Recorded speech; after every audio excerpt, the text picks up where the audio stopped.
James Gunn in the DC universe, there has been recent speculation fueled by maybe another James Gunn tour. He's one thing you can say about James Gunn, he's very aggressive when it comes to doing press.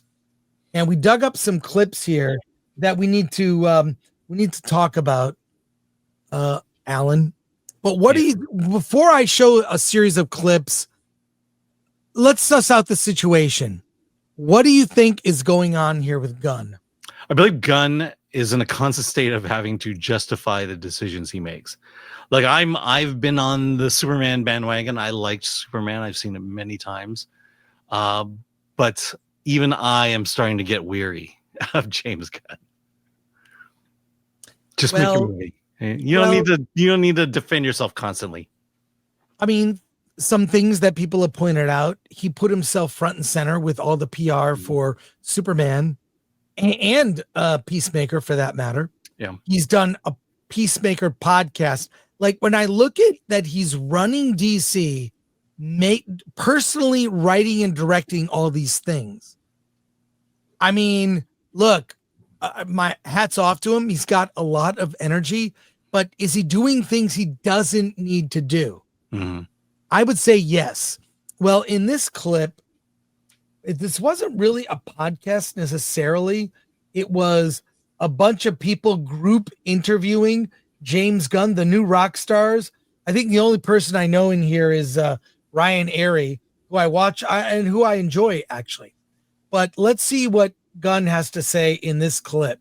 I expect you to reveal if Darkseid is in the show or not. I would never, ever expect to put you in that position, but I am curious what you think about Darkseid as a character, in the comics, or what makes him compelling to put in stories. I think okay. First of all, there's Kirby's whole world, which he created, which is totally fascinating. So that's a huge part of it. It's the new gods in general that is, to me, so interesting, which we're dealing with Mr. Miracle. And I have the screenplay that I haven't read yet on my shelf right now. So there's a Mr. Miracle screenplay. You ready for that? Well, if it's good. Okay. Well, we'll I mean, I don't even know who Mr. Miracle is. So I know who Mr. Miracle is, but a name like that. Why would I want to watch a Mr. Miracle movie? All right, go ahead, keep playing. Let's keep going. I don't know where I ended, but someone will tell me. So I thought. There's that aspect of it, and then there are aspects of Darkseid as in Thanos are obviously very similar. They look very similar, and because of that, I think that to give you probably more than an answer than you expected.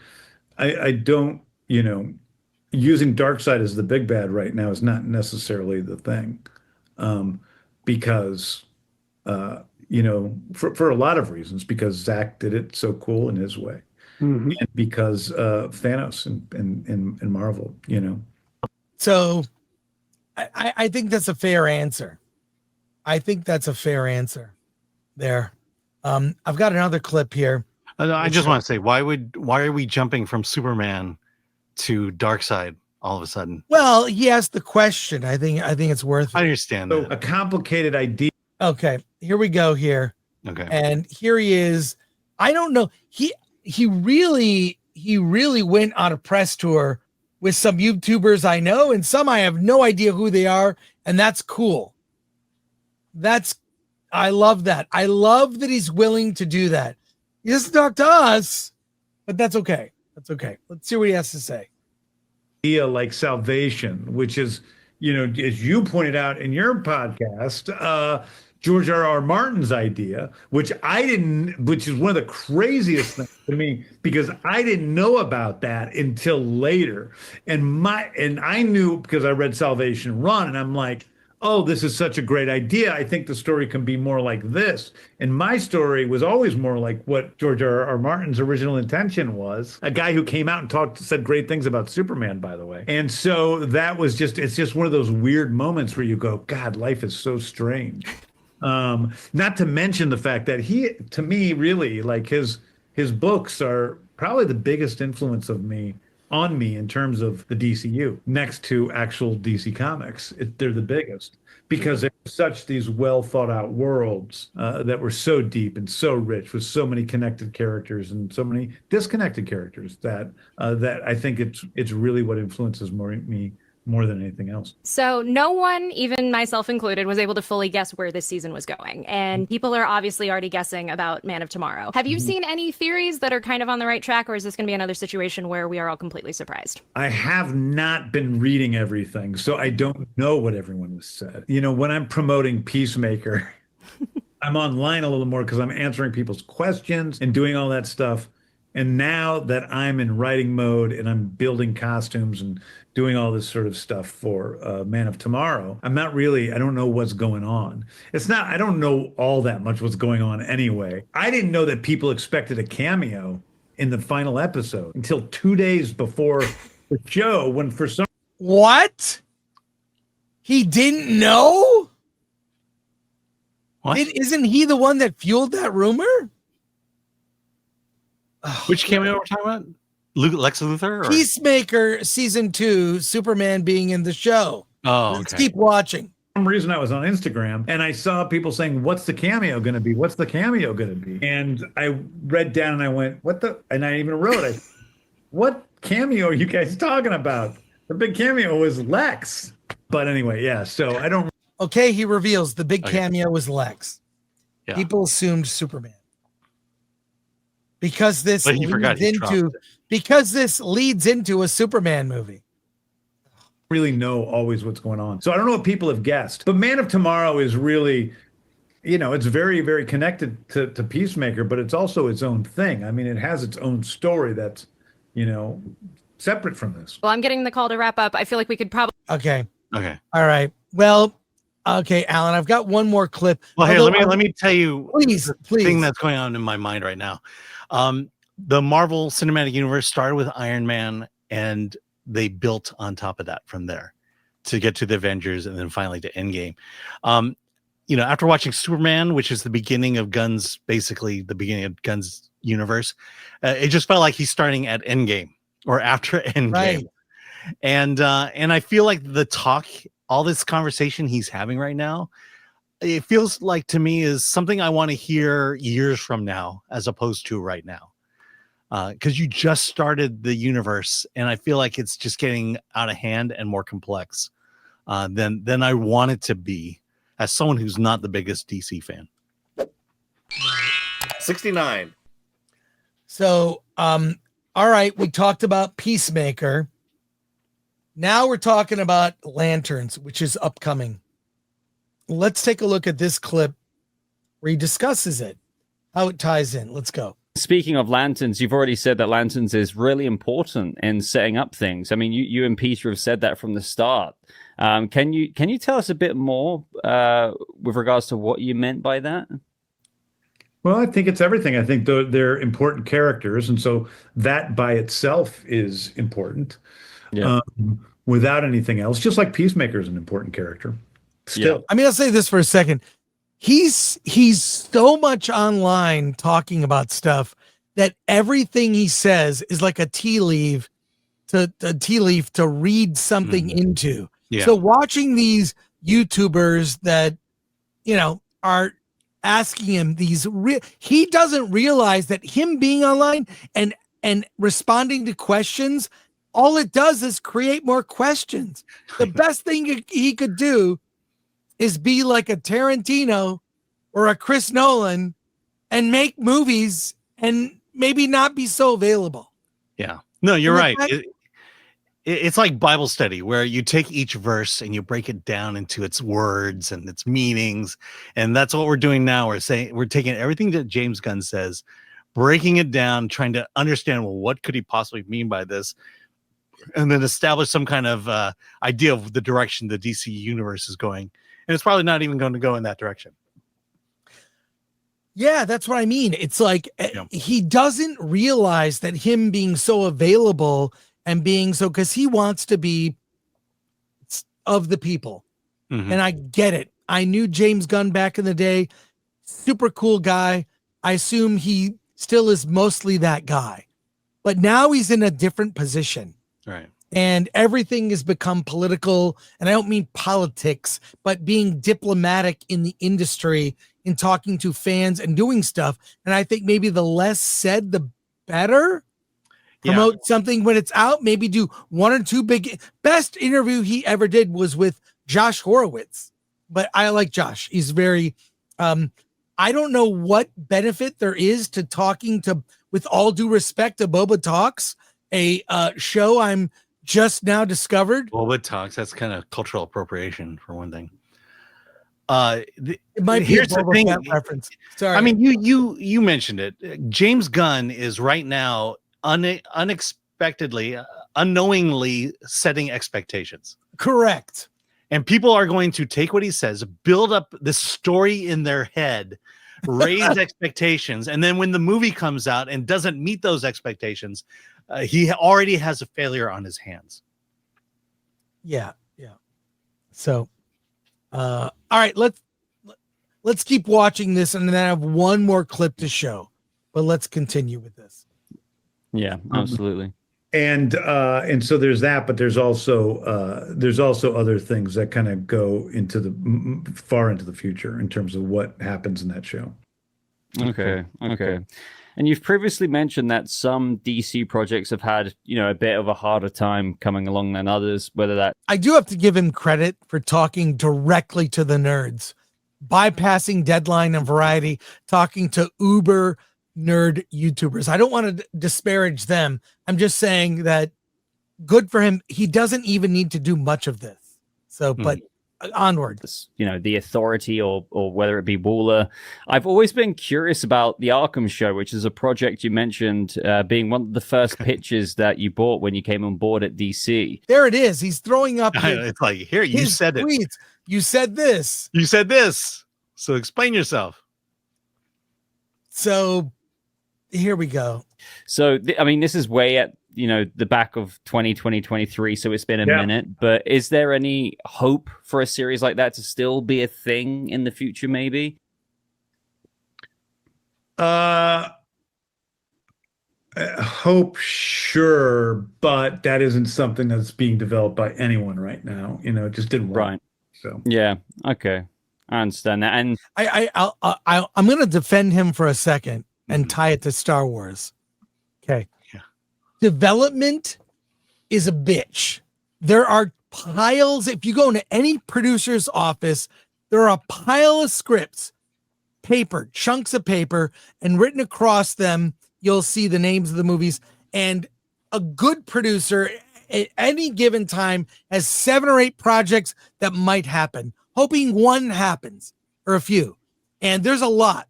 Now, Star Wars, Kathleen Kennedy has announced more projects than have been made. If you go through the unmade Star Wars projects, and I believe all of them were in development and didn't happen, and you don't need to tell anyone about those. A project in development, okay, is not a project getting made. And I understand the hope on the part of Kennedy and Gunn is you talk about these developed projects, maybe they get some heat and that helps it get made. Certainly for the people who did the pitch for that project, knowing that it's in development, but that means nothing. That means they got paid a fee and a promise of more fees to come for the work on the developing of that thing. You're talking about the Rey movie? Talking about all this stuff, all the unmade Star Wars stuff. And the problem is, you don't need to tell us. Tell us when something's being made. You can keep your cards close to the chest, or is it vest? I don't remember. So my point is that Kathleen Kennedy did a disservice to Star Wars fans by taking every project that was in development and letting everyone know about it. Maybe that in her mind thinks that puts pressure on Disney to give her the money to make the movie. She doesn't have that money, right? The larger company has to release funds. If you've ever worked for a big corporation, There are funds available, layers of approval, and not just creative approval. There's financial approval layers. I work for a couple big companies. I know what all the paperwork involved in invoicing and money and all that stuff. It's a hassle. But what Gunn has done has made the same mistake as Kennedy in just allowing all the projects that are in development being thought about that aren't being made to just be out there in the ether. And that it causes confusion. And I think that's actually, you know what? He is, I think at his heart, I'm going to defend him. He's still one of us in terms of being a fan, but this job is a really different kind. I'm not telling you I could do this job. I could not. It's the amount of politics. I would be bad at it. Okay. But it's challenging. Let's see if there's any more to I'll this. just say, to Gunn's credit, you'll never see Kevin Feige do this. Talk to fans. No, he does. Well, at the red carpets, he does it in a very... but he wouldn't do a podcast with fans. And yes, he does not. In depth about the superheroes that we love. Yes. So he's a different chief. But let's take a look at more of this. Speaking of things kind of in active development, obviously we have the main DCU canon and we have Elseworlds.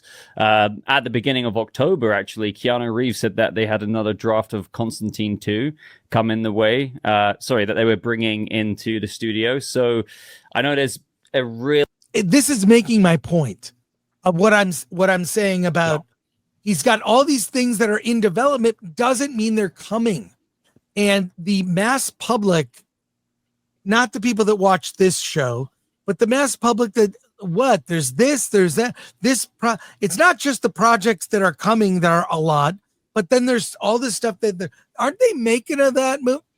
Let's go on. Really high bar for greenlighting Elseworlds movies. Is this something that there's been much discussion about? I've discussed it on and off. I discussed it with Keanu. So okay. So yeah, I mean, I think that's a great group of guys. I like all those people a lot. I think they're talented, but I have not read any script yet. So okay, well, all right. I'm going to end on this one clip here that I think will bring it all home. Yeah, I'll just comment to that. Whether or not. Sorry about that. No, I'm just saying, just because he has a meeting with someone doesn't mean a project is going through. That's exactly what my point. And it's almost like Gunn is being too honest.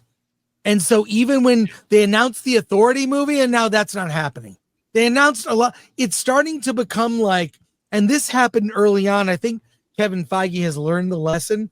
Do you know how many, if you go back and look at originally announced phases and movies that didn't happen, you know, like a Blade movie or like Avengers Kang Dynasty didn't happen. I mean, and there are reasons for that, and it's fine. But he's almost being more honest than he needs to be with his audience.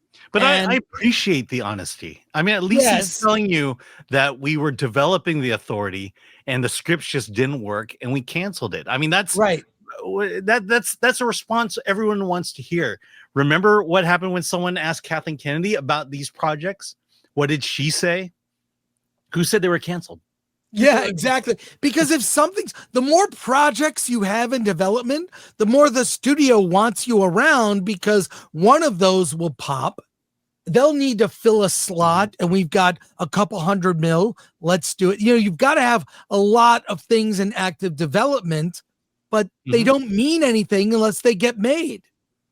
So here, let's look, I wrote a whole book about this. So one of my first books I wrote, you can find it digital.